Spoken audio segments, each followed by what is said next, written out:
السلام عليكم إخواني الكرام. الحديث ما يحلى غير بذكر الرحمن والصلاة والسلام على النبي العدنان.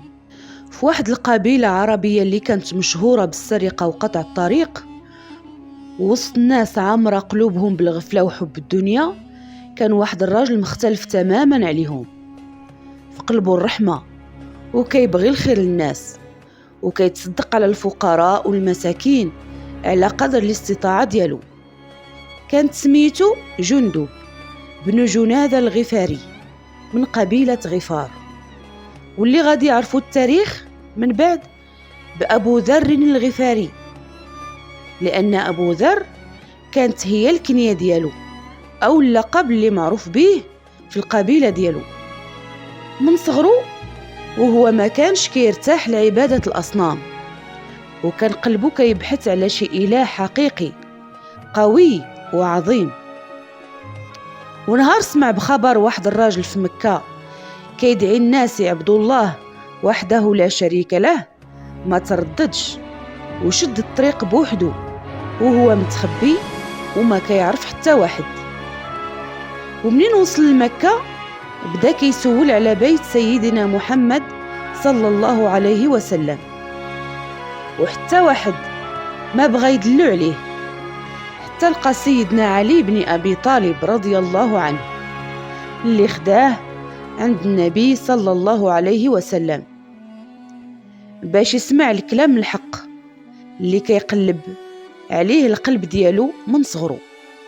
ومنين شاف الرسول صلى الله عليه وسلم وتحدث ليه عن الإسلام دين الحق والإنصاف والعدل، ومنين قرأ ليه القرآن الكريم تخشع وصدق كل ما جاء به الرسول صلى الله عليه وسلم، لأن هذيك هي الحقيقة اللي كان كيقلب عليها، وما ترددش في النطق بالشهادة والدخول في الإسلام، وكان من أوائل الصحابة اللي اعتنقوا الإسلام. والنبي عليه الصلاة والسلام قال ليه خلي الإسلام ديالك سري باش ما تتأذاش.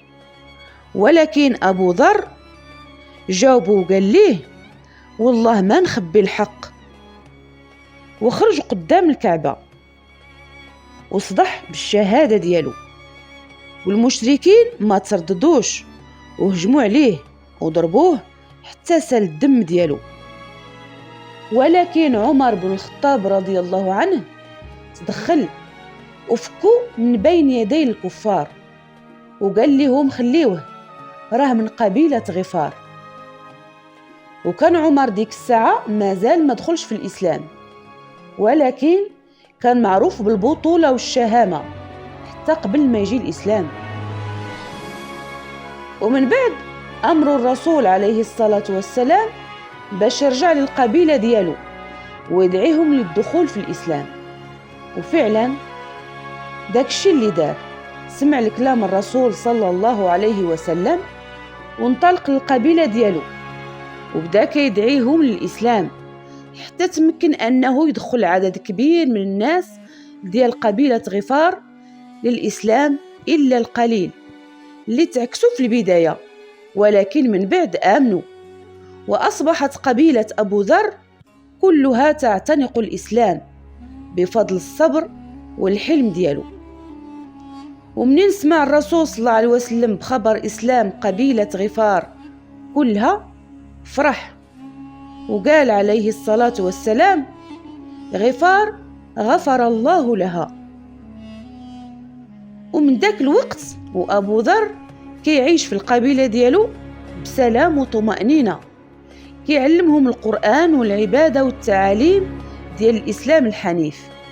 كان أبو ذر كيعيش حياة ديال الزهد والبساطة، ما كانش كيهتم بجمع الأموال والذهب والفضة، وكان صريح وجريء، ما كيخافش يقول الحق للناس وحتى الولاة وكبار المسؤولين في الدولة. ومن بعد ما أصبح معاوية بن أبي سفيان والي على الشام، كان باغي يعين أبو ذر في شي منصب مهم في الدولة، ولكن أبو ذر رفض بشدة، حيت كان كيعتبر المنصب والجاه فتنة، لأنه كان معروف بالزهد ديالو. ومنين مشى باش يتلاقى بمعاوية في القصر ديالو تعجب بزاف من الترف والغنى الموجود في القصر، لأن معاوية كان كيجمع أموال كثيرة من بيت مال المسلمين، وما خافش منه ولا تراجع على قول الحق، ولكن صاح أمام معاوية وحاشيته في القصر بأقوال كلها حق تدعو إلى العدل بين الناس والإحسان إلى الفقراء واليتامى وتوزيع المال العام بالعدل وعدم جمع أموال الناس وأكلها بالباطل. من أشهر أقوال التي قالها في وجه معاوية في قصره ناصرا للحق: يا معشر الأغنياء، أبكوا على أنفسكم، فقد تركتم ما كلفتم وأخذتم ما وعدتم. وقال أيضا: إني أوصيكم بحب المساكين والدنو منهم، فإنهم أحب الناس إلى الله. إني أتعجب لمن يكنز الذهب والفضة ولا ينفقها في سبيل الله، كيف لا يسهر بها يوم القيامة. ثم قال عن الفقراء الساكتين عن حقوقهم: عجبت لمن لا يجد القوت في بيته، كيف لا يخرج على الناس شاهرا سيفه. أي كيستغرب من اللي ما عندوش ما يأكل وما كيطالبش بحقه.